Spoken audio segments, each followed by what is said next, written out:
Funding for this program is provided by. Additional funding provided by.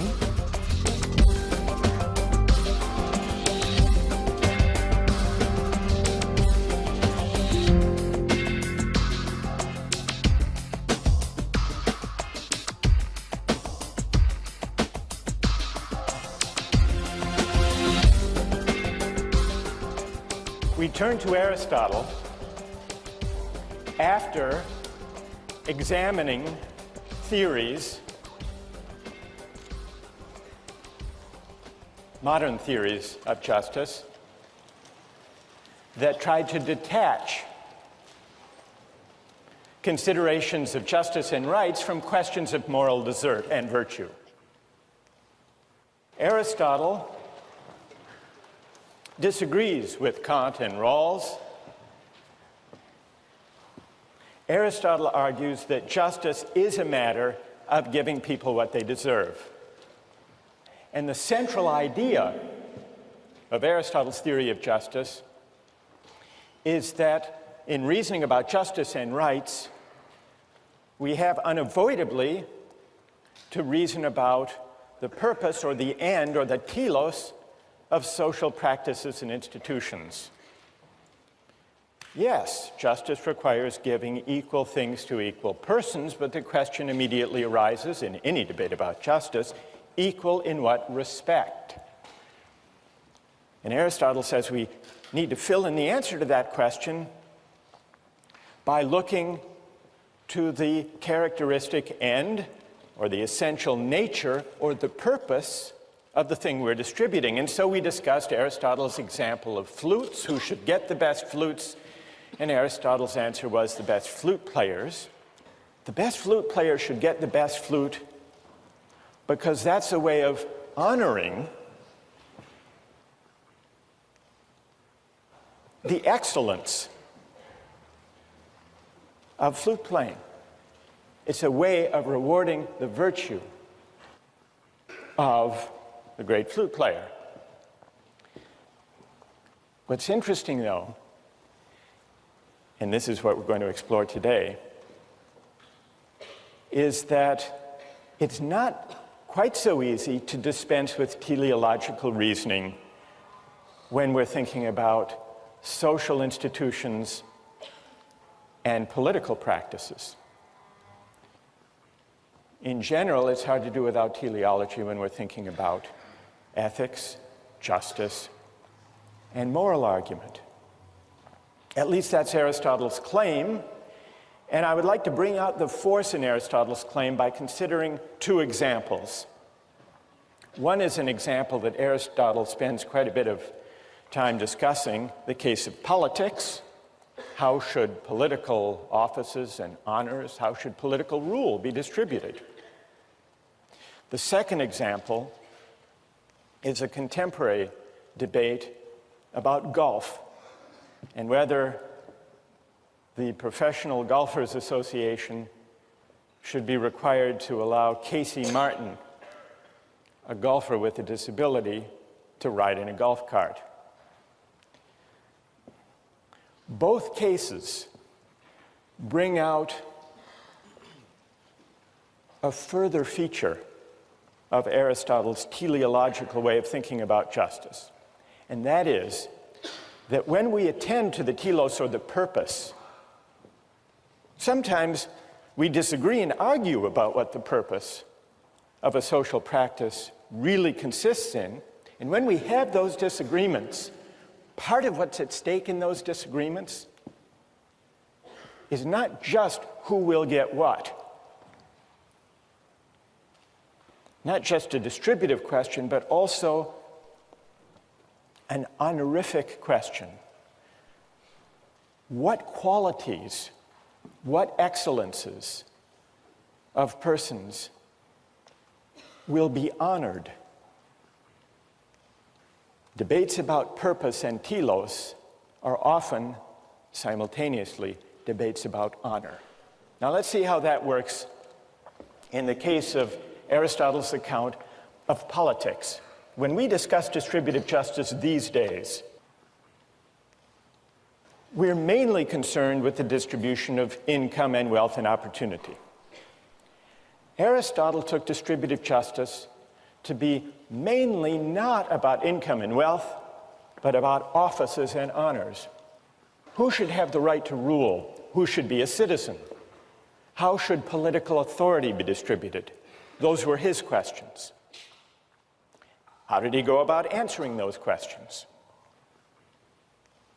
Well, in line with his teleological account of justice, Aristotle argues that to know how political authority should be distributed, we have first to inquire into the purpose, the point, the telos, of politics. So what is politics about? And how does this help us decide who should rule?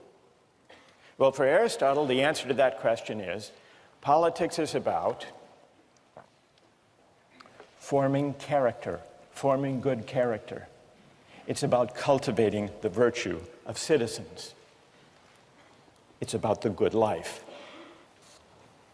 The end of the state, the end of the political community, he tells us in Book 3 of the Politics, is not mere life. It's not economic exchange only.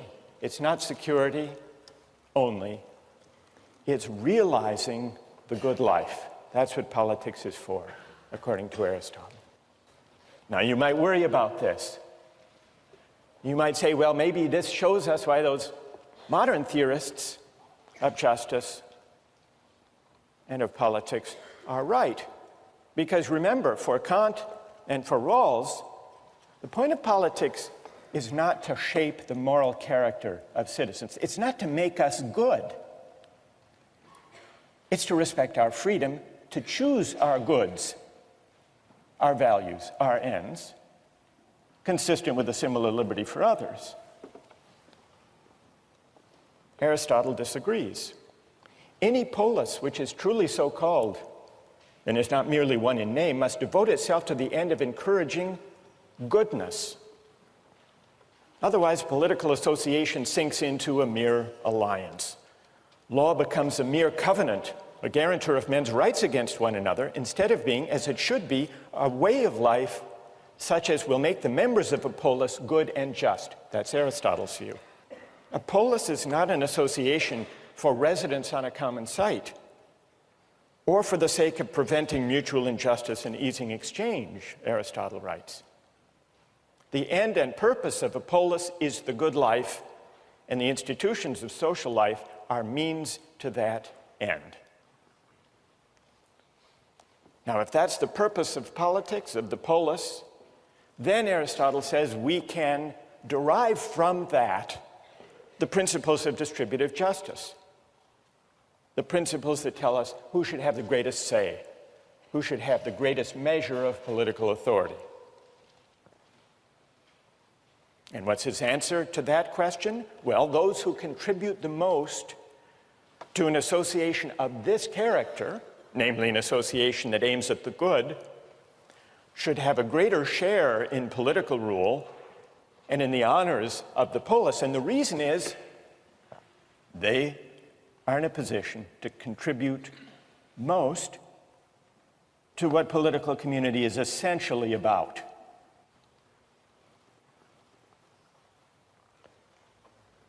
Well, so you can see the link that he draws between the principle of distribution for citizenship and political authority and the purpose of politics. But why, you'll quickly ask, why does he claim that political life, participation in politics, is somehow essential to living a good life? Why isn't it possible for people to live perfectly good lives, decent lives, moral lives, without participating in politics? Well, he gives two answers to that question. He gives a partial answer, a preliminary answer, in Book 1 of the Politics, where he tells us that only by living in a polis and participating in politics do we fully realize our nature as human beings. Human beings are by nature meant to live in a polis. Why? It's only in political life that we can actually exercise our distinctly human capacity for language, which Aristotle understands as this capacity to deliberate about right and wrong, the just and the unjust. And so Aristotle writes in Book 1 of the Politics that the polis, the political community, exists by nature and is prior to the individual. Not prior in time, but prior in its purpose. Human beings are not self-sufficient, living by themselves outside a political community. A man who is isolated, who's unable to share in the benefits of political association, or who has no need to share because he's already self-sufficient, such a person must be either a beast or a god. So we only fully realize our nature, we only fully unfold our human capacities when we exercise our faculty of language, which means when we deliberate with our fellow citizens about good and evil, right and wrong, just and the unjust. But why can we only exercise our capacity for language in political community, you might ask? Aristotle gives a second part, a fuller part of his answer in the Nicomachean Ethics, an excerpt of which we have among the readings. And there he explains that political deliberation, living the life of a citizen, ruling and being ruled in turn, sharing in rule, all of this is necessary to virtue. Aristotle defines happiness not as maximizing the balance of pleasure over pain, but as an activity of the soul in accordance with virtue. And he says that every student of politics must study the soul because shaping the soul is one of the objects of legislation in a good city. But why is it necessary to live in a good city in order to live a virtuous life? Why can't we just learn good moral principles at home or in a philosophy class or from a book, live according to those principles, those rules, those precepts, and leave it at that? Aristotle says virtue isn't acquired that way. Virtue is only something we can acquire by practicing, by exercising the virtues. It's the kind of thing we can only learn by doing. It doesn't come from book learning. In this respect, it's like flute playing. You couldn't learn how to play a musical instrument well just by reading a book about it. You have to practice, and you have to listen to other accomplished flute players. There are other practices and skills of this type. Cooking. There are cookbooks, but no great chef ever learns how to cook by reading a cookbook only. It's the kind of thing you only learn by doing. Joke telling is probably another example of this kind. No great comedian learns to be a comedian just by reading a book on the principles of comedy. It wouldn't work. Now, why not? What do joke telling and cooking and playing a musical instrument have in common, such that we can't learn them just by grasping a precept or a rule that we might learn from a book or a lecture? What they have in common is that they are all concerned with getting the hang of it, but also, what is it we get the hang of when we learn how to cook or play a musical instrument or tell jokes well? Discerning particulars, particular features of a situation. And no rule, no precept could tell the comedian or the cook or the great musician how to get in the habit of, the practice of, discerning the particular features of a situation. Aristotle says virtue is that way too. Now, how does this connect to politics? The only way we can acquire the virtues that constitute the good life is to exercise the virtues, to have certain habits inculcated in us, and then to engage in the practice of deliberating with citizens about the nature of the good. That's what politics is ultimately about.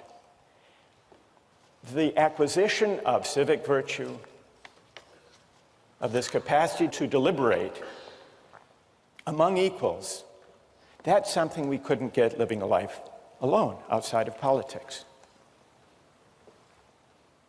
And so that's why, in order to realize our nature, we have to engage in politics.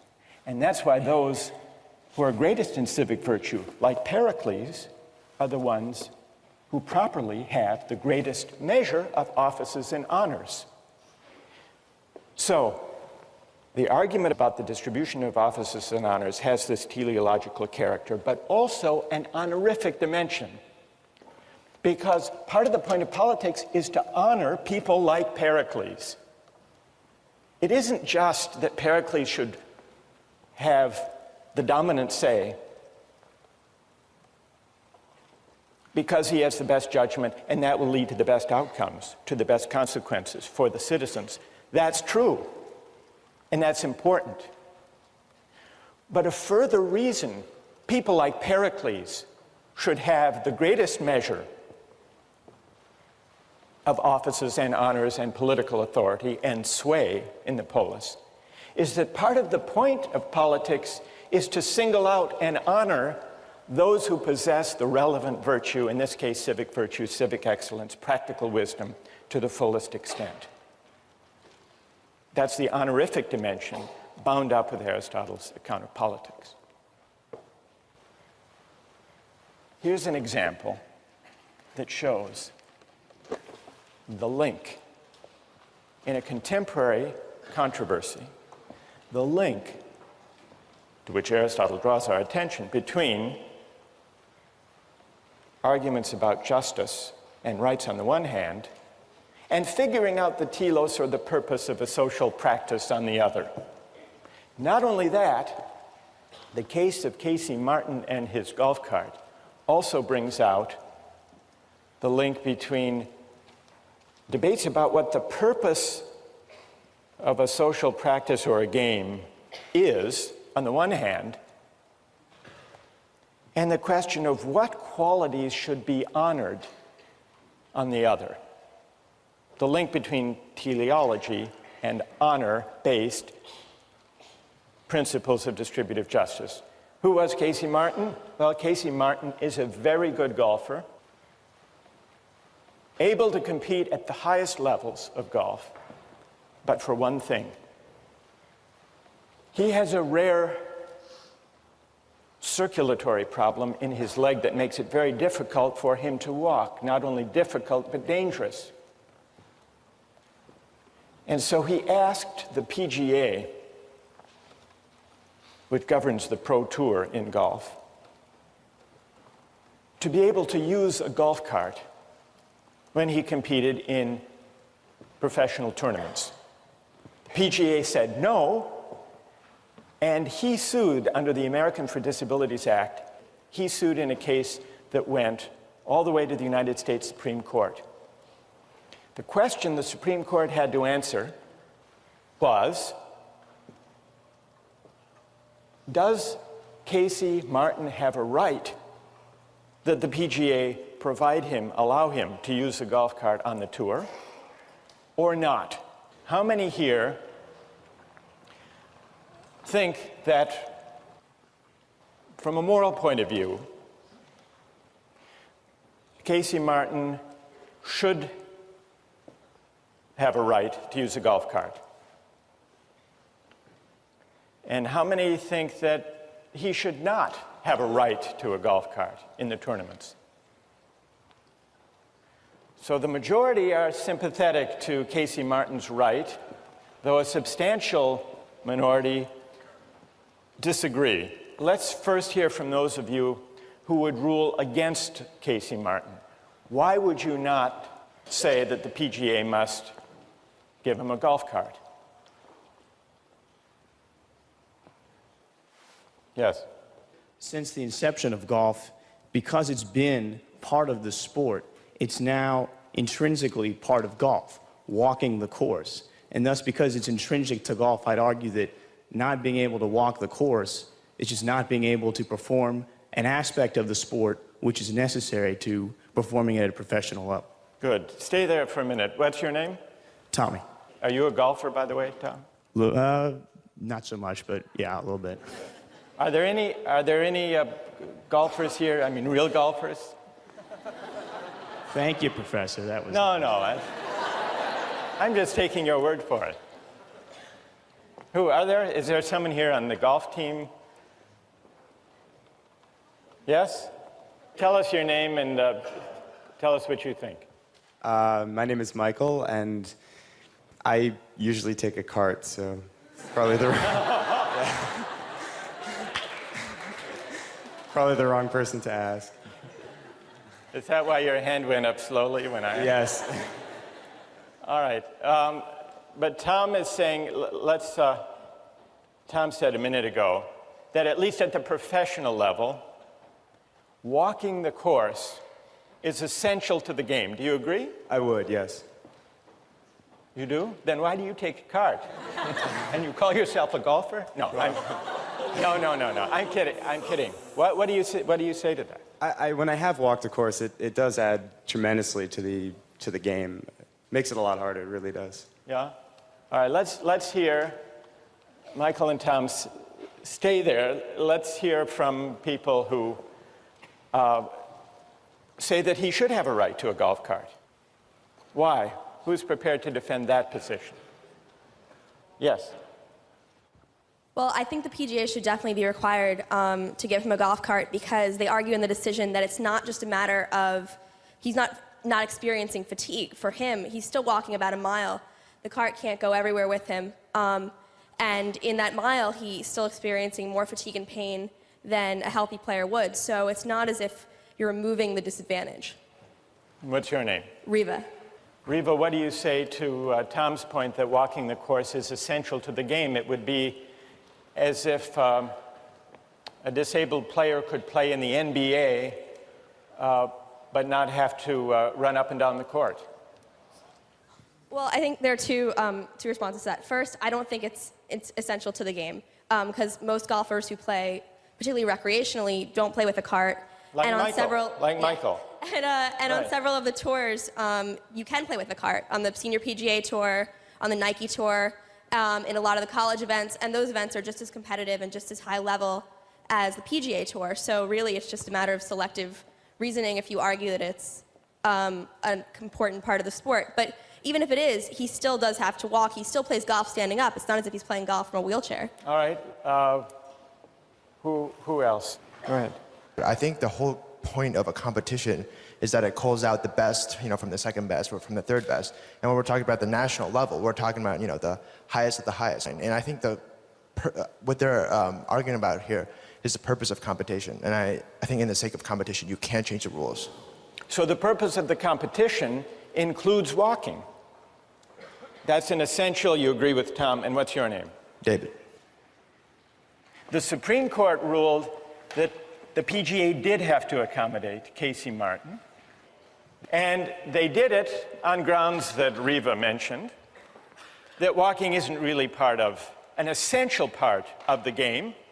They cited testimony saying that walking the court consumes no more calories than you get eating a Big Mac. That's what walking is in golf.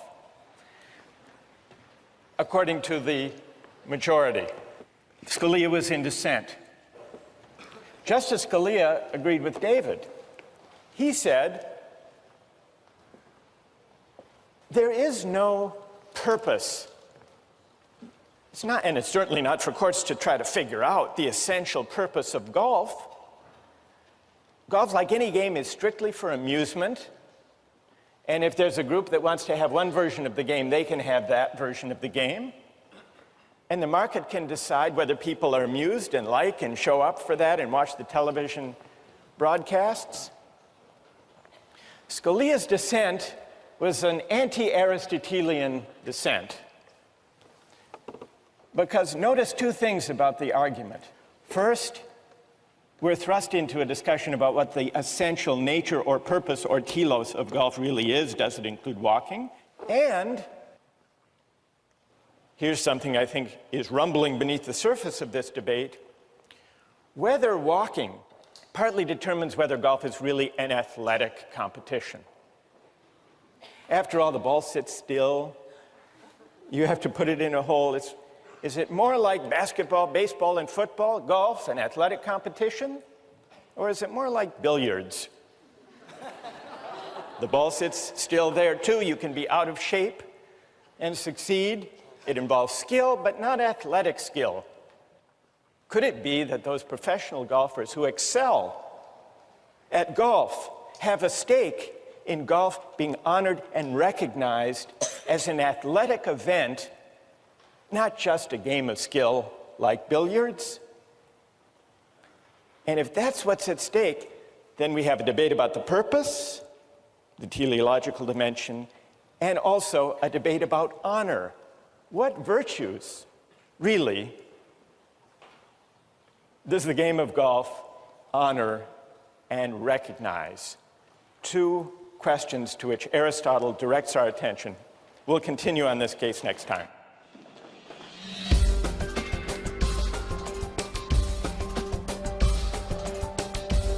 What's strange and seems paradoxical to me about Aristotle's viewpoint is that if you walk like a pirate and you talk like a pirate, you shouldn't be an investment banker, because that's not what you're inherently supposed to do. If you have a peg leg and an eye patch and a disgruntled disposition, you should be on a pirate ship on the high seas.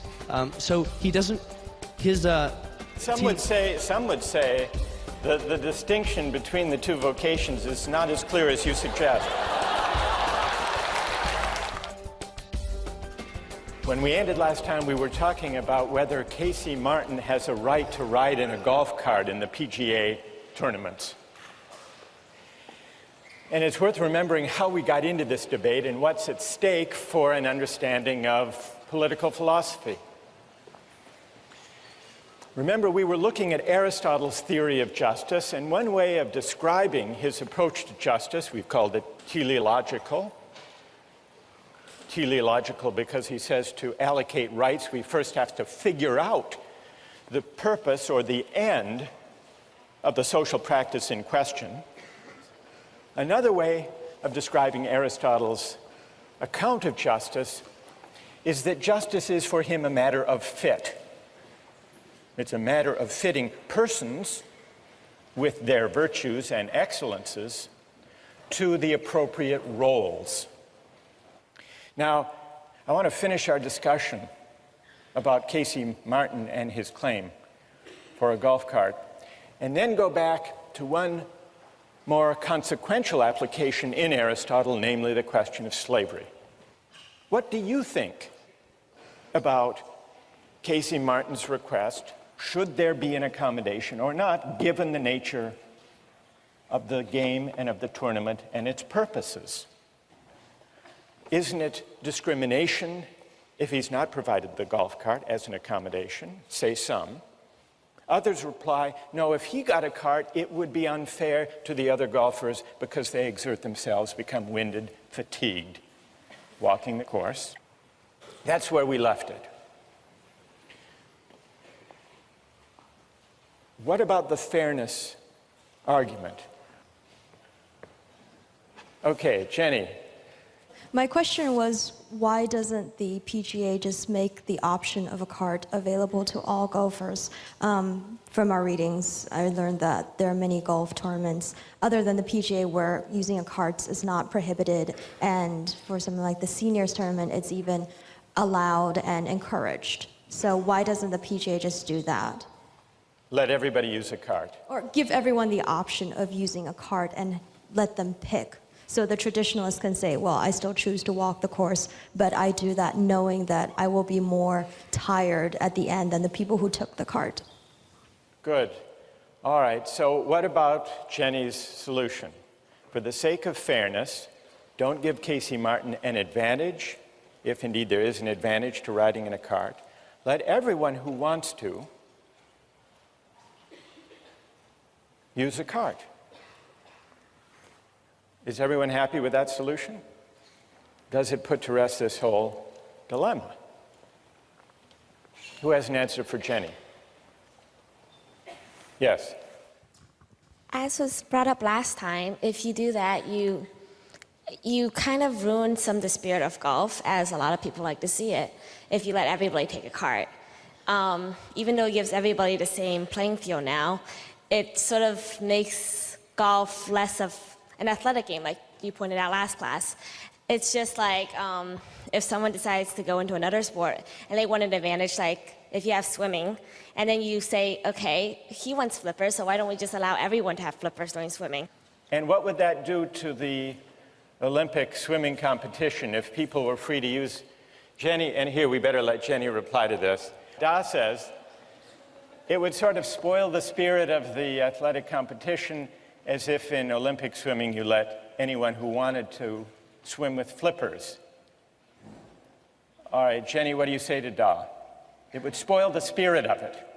You're also ruining the spirit of golf by not letting people who are really passionate about the game and very good at it compete simply because of an aspect of golf which is not...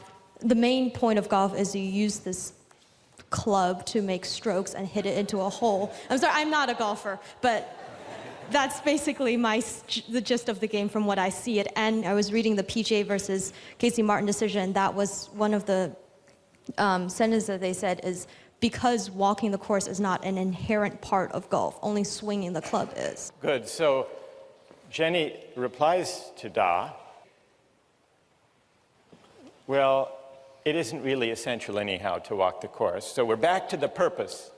I mean, I'm sure there are, like wheelchair basketball, there are certain different competitions that can be made for people who may only be able to use their arms. Right. Yes. Michael, what do you think? And you just said that there's stuff like wheelchair basketball, where if you can't play basketball, there's another option. I think there's other options than the PGA Tour, but the PGA Tour is like, it's the best, it's the pinnacle, and you have to have certain requirements fulfilled to perform. All right, Michael, you want to say to Casey Martin, there is such a thing as the Special Olympics for those who are disabled. Go play in the golfing version of the Special Olympics. That's what you would say, Michael. Yeah. I think that walking is part of the sport of golf, and Casey Martin, if you can't walk the course, I don't think you should be able to play on the PGA. All right, good. Thank you very much for that exchange. What comes out of this exchange that goes back to Aristotle's theory of justice? Well, one thing is the question, is walking an essential part of golf? And the very fact that deciding whether there is a right for Casey Martin that the PGA must respect seems to depend, as Aristotle suggests it must, on debating and resolving the question, is walking essential to the game of golf? That's one moral of the story. But there's a second moral to the story from an Aristotelian point of view.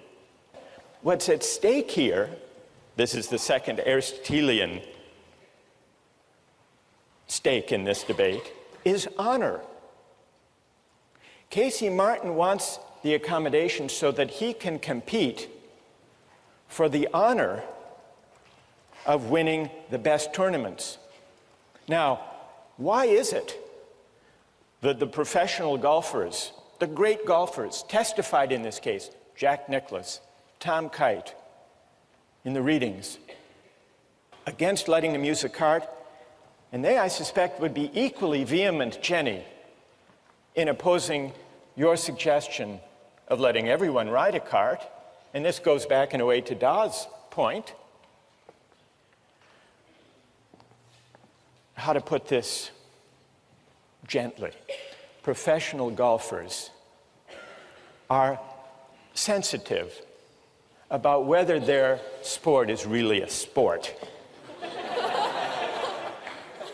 Because if everyone rode around in a cart, or could, then it would become clear, or clearer, depending on your point of view, that golf is not really an athletic competition, but rather a game of skill, but not a sport.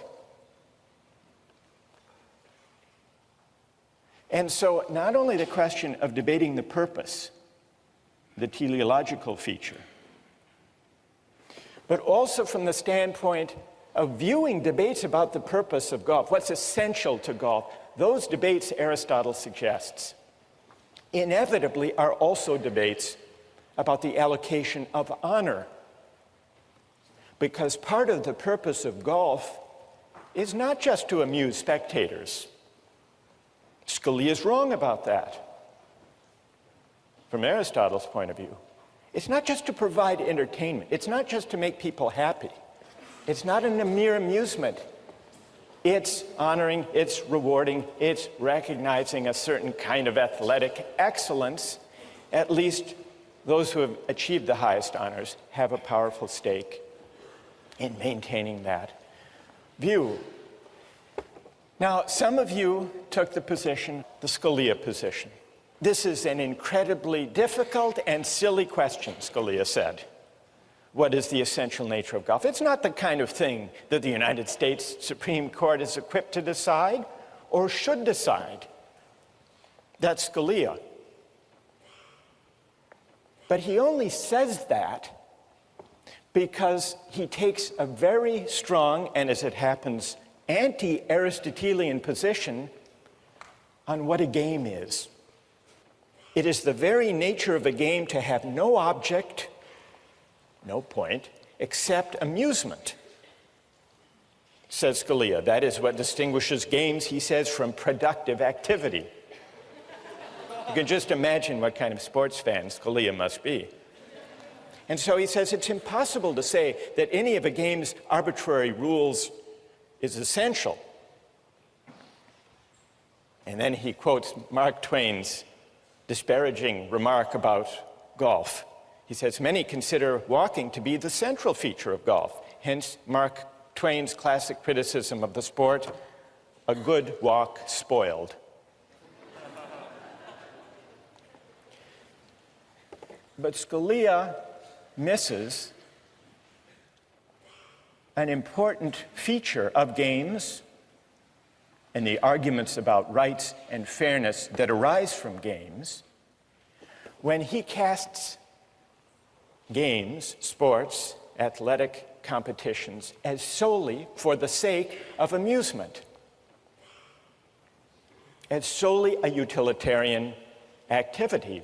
But an Aristotelian view of sports says, no, it's not just about amusement. Real sports, real athletic events are also about appreciation, not just amusement. And people who follow sports and care about sports and play sports know this, which is another way of saying there's a difference between a sport and a mere spectacle.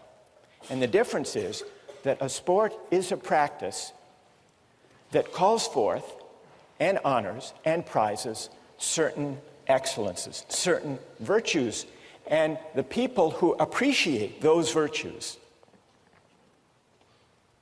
are the true fans, the informed fans, and for them, watching the sport is not mere amusement, but that means that it's always possible to make sense of a debate about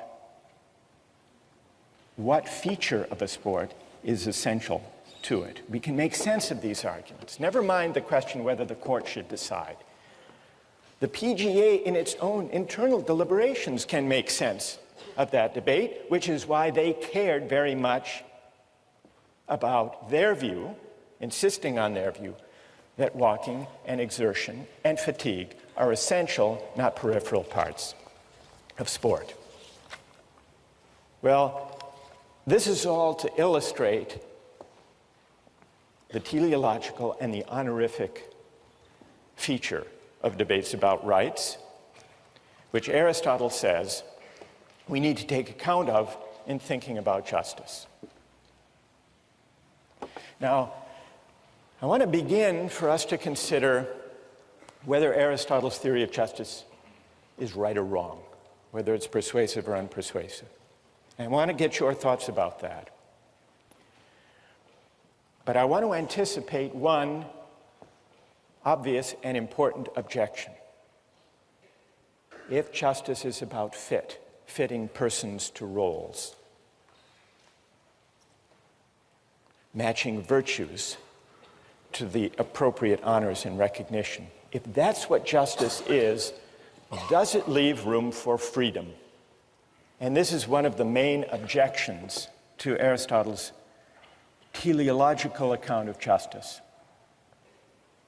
If certain roles, social roles, are fitting or appropriate to me, where does that leave my right to choose my social roles, my life purposes for myself?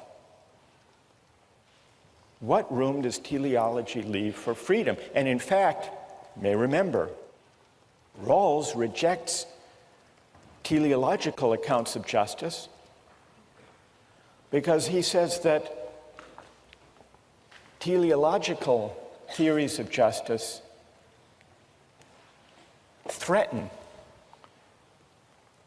the equal basic rights of citizens. So let's begin to examine whether Aristotle is right, and in particular, whether his teleological way of thinking about justice is at odds with freedom. Now, one obvious reason to worry is Aristotle's defense of slavery. He defends slavery, which existed as an institution in the Athens of his day.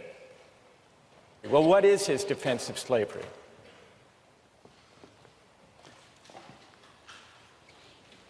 Two conditions have to be met for slavery to be just. First, it has to be necessary. And Aristotle says, at least in our society, slavery is necessary. Why is it necessary? If there are to be citizens who are freed from manual and menial and household chores, to go to the assembly, to deliberate about politics, there have to be some who look after those menial tasks, the mere necessities of life. He says, unless you could invent in some science fiction a technological fix, then there are going to be those who have to do the hard and difficult and menial labor if there are to be citizens deliberating about the good and realizing their nature. So slavery is necessary for the life of the polis, for there to be open to citizens. The life of deliberation, of argument, of practical wisdom. But there's a further condition that has to be met. Slavery has not only to be necessary for the community as a whole to function, but it also has to be the case, remember the criterion of fit, it also has to be the case that there are some people for whom being a slave is the just or the fitting or the appropriate condition. Now, Aristotle agrees that by his own standards, both of those conditions must be met, must be true, if slavery is to be just. And then, in a deplorable passage, he says, well, it is true that there are some people who are fit by nature, who are cut out to be slaves. These are people who differ from ordinary people in the same way that the body differs from the soul. These are people who are meant to be ruled. And for them, their nature is best realized if they're slaves. They can recognize reason in others, but they can't partake of it, they can't exercise it. And somehow we can know this. Now, Aristotle must have known that there was something dodgy, something strained about this claim, because he quickly acknowledges that those who disagree may have a point. And what those who disagree point out is that there are a lot of people in Athens who are slaves, not because they were born to be slaves or fit to be slaves, but because they were captured, they were losers in a war. And so Aristotle admits that as practiced in ancient Athens, slavery didn't necessarily line up with who actually is fit or born to be a slave, because some actual slaves just were slaves by bad luck, by being captured in a war.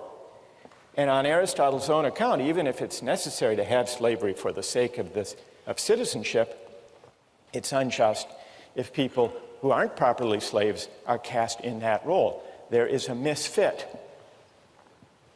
Aristotle recognizes that slavery for those who aren't fit for the task is a kind of coercion. The reason slavery is wrong is not because it's coerced. Coercion is an indicator that it's wrong because it's not natural. If you have to coerce someone into a role, that's a pretty good indication that they don't belong there, that that role isn't fitting for them. And Aristotle recognized this. So all of this is to say, the example of slavery, Aristotle's defense of it, doesn't show that there's anything wrong in principle with teleological argument or with the idea of justice as fit between persons and roles, because it's perfectly possible within Aristotle's own terms to explain what's wrong with this application, this practical application that he made of his theory. I want to turn to the larger challenge to Aristotle in the name of freedom, but before I do that, I want to see what people think of Aristotle's account of justice as fit, his teleological way of reasoning about justice, and the honorific dimension of rights and of distributive justice that emerged in our discussion of flutes and politics and golf. Questions of clarification about Aristotle or objections to his overall account? Yes? My objection to Aristotle is that he wants to match a person to a role. And, you know, if you walk like a pirate and you talk like a pirate, you know, you should be a pirate. And that is what is right. And so what's strange and seemed paradoxical to me about Aristotle's viewpoint is that if you walk like a pirate and you talk like a pirate, you shouldn't be an investment banker, because that's not what you're inherently supposed to do. If you have a peg leg and an eye patch and a disgruntled disposition, you know, you should be on a pirate ship on the high seas. So he doesn't, his... Some would say that the distinction between the two vocations is not as clear as you suggest. All right, but that's good. I take the point. Yes. Go ahead. It just seems to ignore individual rights. So I might be the perfect janitor in the whole world, and I can do that job the most efficiently out of anybody that exists right now, but I might not want to do that. I might want to do any other number of pursuits, and it seems to say that that isn't really a good option for me. All right, and what's your name? Mary Kate? Good.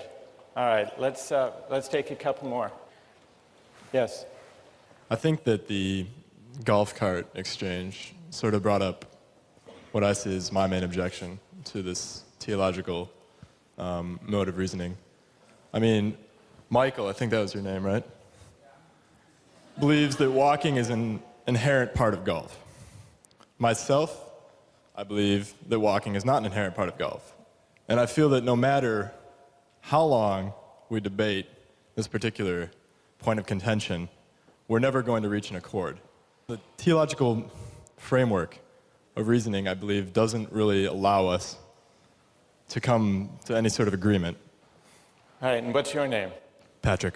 Patrick. All right, let me try to address this set of objections to Aristotle. Let me start with Patrick's. It's an important objection.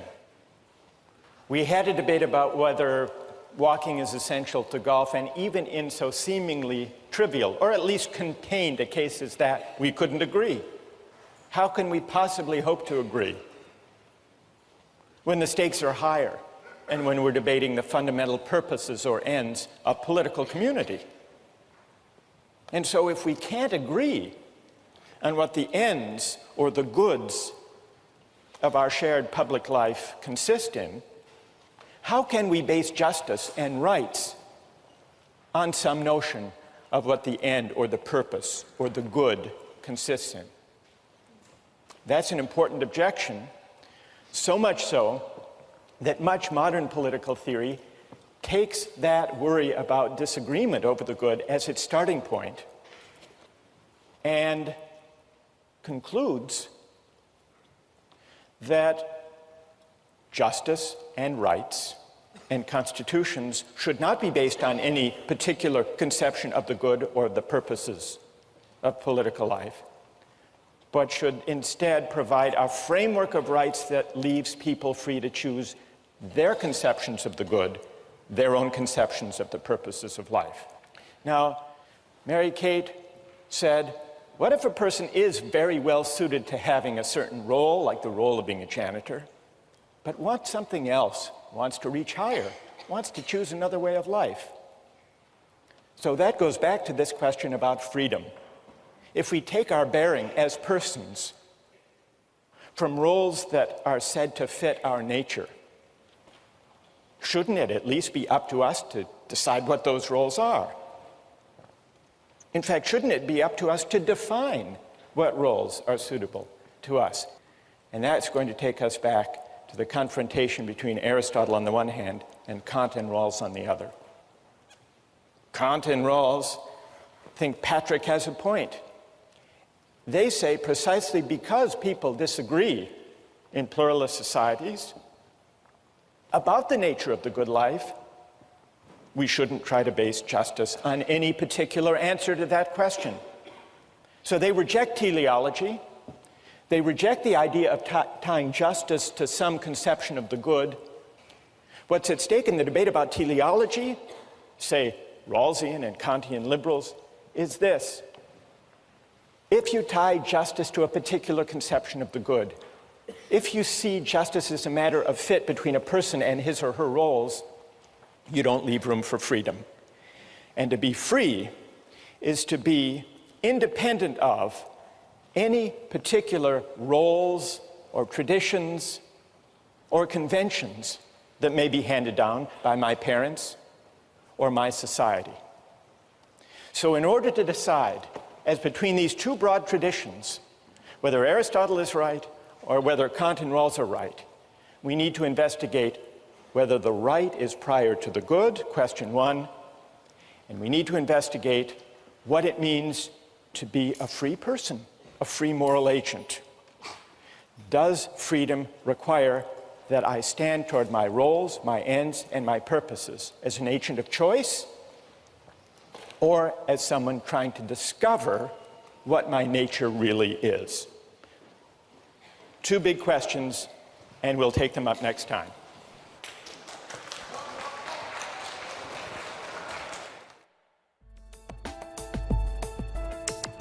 Don't miss the chance to interact online with other viewers of Justice.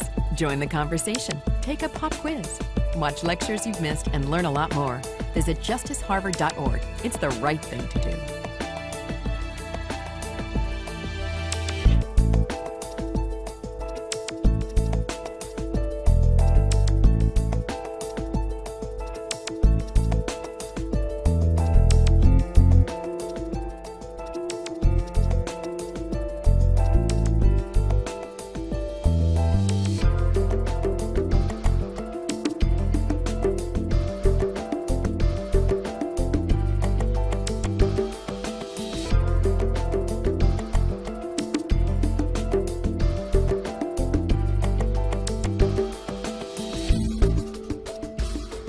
Funding for this program is provided by Additional funding provided by